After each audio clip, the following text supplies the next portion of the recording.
ನಮಸ್ತೆ ಸ್ನೇಹಿತರೆ, ಇವತ್ತಿನ ದಿವಸ ಈ ಭಾನುವಾರ ನಾವು ನಮ್ಮ ಗೆಳೆಯರು ಅಂದರೆ ಈ ಸರಿ ಒಬ್ಬ ಹೊಸ ಗೆಳೆಯ ನಮ್ಮ ಜೊತೆ ಸೇರಿಕೊಂಡಿದ್ದಾರೆ. ಅದು ಸೋಮಶೇಖರ್ ಅಂತೇಳಿ. ಜೊತೆಗೆ ಕಾಮನ್ ಆಗಿ ನಿಮ್ಗೆ ಗೊತ್ತಿದ್ದಂತೆ ನನ್ನ ಸಹವರ್ತಿ, ಯಾವಾಗಲೂ ನನ್ನ ವಿಡಿಯೋಗಳಿಗೆ ಸಹಾಯ ಮಾಡ್ತಕ್ಕಂಥ ಅನಿಲ್ ಕೂಡ ನಮ್ಮ ಜೊತೆ ಇವತ್ತು ಬಂದಿದ್ದಾರೆ. ಓಕೆ, ಇವತ್ತು ನಾವು ವಿಸಿಟ್ ಮಾಡಿದ್ದು ವಿಜಯನಗರ ಜಿಲ್ಲೆ ಕೂಡ್ಲಿಗಿ ತಾಲೂಕು ಗುಣಸಾಗರ ಅನ್ನುವಂಥ ಒಂದು ಗ್ರಾಮ. ಈ ಗುಣಸಾಗರ ಅನ್ನುವಂಥ ಗ್ರಾಮ ನಮ್ಮ ಸ್ವಂತ ಊರಿನಿಂದ ಕೇವಲ 7 ಕಿಲೋಮೀಟರ್ ಹತ್ತಿರದಲ್ಲಿ ನಾವು ಕಾಣ್ತಾ ಹೋಗ್ತೀವಿ. ಹಾಗಾದರೆ ಈ ಗುಣಸಾಗರದಲ್ಲಿ ಅಂಥ ವಿಶೇಷ ಏನಿದೆ ಅನ್ನೋದನ್ನು ನಾವು ನೋಡೋದಾದರೆ, ಈ ಒಂದು ಗುಣಸಾಗರದಲ್ಲಿ ವಿಜಯನಗರ ಕಾಲದ ಅರಸರಲ್ಲಿ ಸಾಮಂತ ಅರಸನಾಗಿರುವಂತಹ ಜರಮಲಿ ಪಾಳೆಗಾರರು ಆಳಿರುವಂಥ ಒಂದು ಊರು ಈ ಗುಣಸಾಗರ. ಈ ಗುಣಸಾಗರದಲ್ಲಿ ಕಪ್ಪು ಕಲ್ಲಿನಿಂದ ಕೆತ್ತಿರುವ ಕೊಳಲನೂದುವ ಶ್ರೀ ವೇಣುಗೋಪಾಲನ ಒಂದು ದೇವಸ್ಥಾನವನ್ನು ನಾವು ಕಾಣ್ತಾ ಹೋಗ್ತೀವಿ.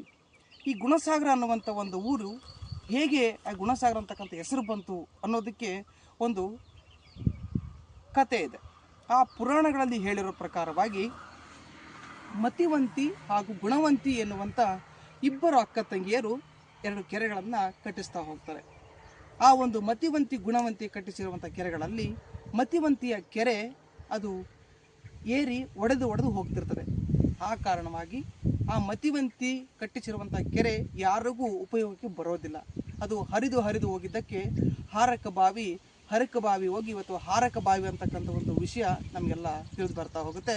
ಅದು ಗುಣಸಾಗರದ ಮುಂದೆ ಹತ್ತಿರದಲ್ಲಿ ಕನಿಷ್ಠ ಒಂದು 5 ಕಿಲೋಮೀಟರ್ ನಾವು ಮುಂದಕ್ಕೆ ಹೋದರೆ ಹಾರಕ ಬಾವಿ ಸಿಗುತ್ತೆ. ಇನ್ನು ಗುಣವಂತಿ ಕಟ್ಟಿರುವಂಥ ಕೆರೆ ಅದು ಎಲ್ಲರಿಗೂ ಕೂಡ ಉಪಯೋಗ ಆಗ್ತಾ ಬಂತು.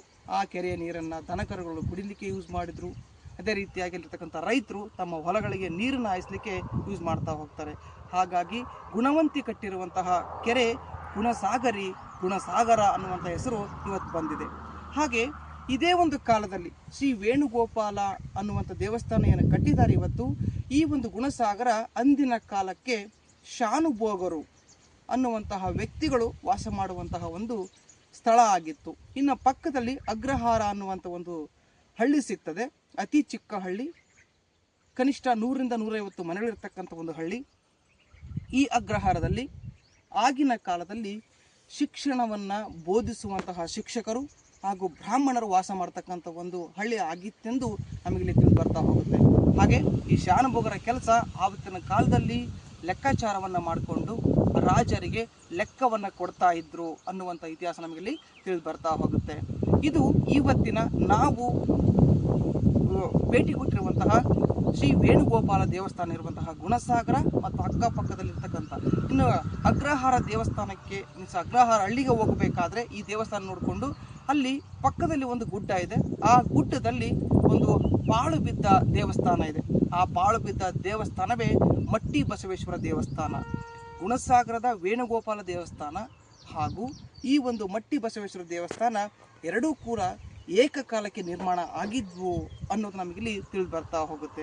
ಆದರೆ ಈ ಗುಣಸಾಗರ ಅನ್ನುವಂಥ ಹೆಸರು ಹೆಂಗೆ ಬಂತು ಅನ್ನೋ ಒಂದು ಕಥೆ ಇದೆ. ಇದು ಸತ್ಯವೋ ಸುಳ್ಳೋ ಎನ್ನುವುದನ್ನು ಸಂಶೋಧನೆ ನಡೆಸಿ ಹೇಳುವಂತಹ ಒಂದು ವಿಷಯ ಇತಿಹಾಸಕಾರರಿಗೆ ಬಿಟ್ಟಿದ್ದು.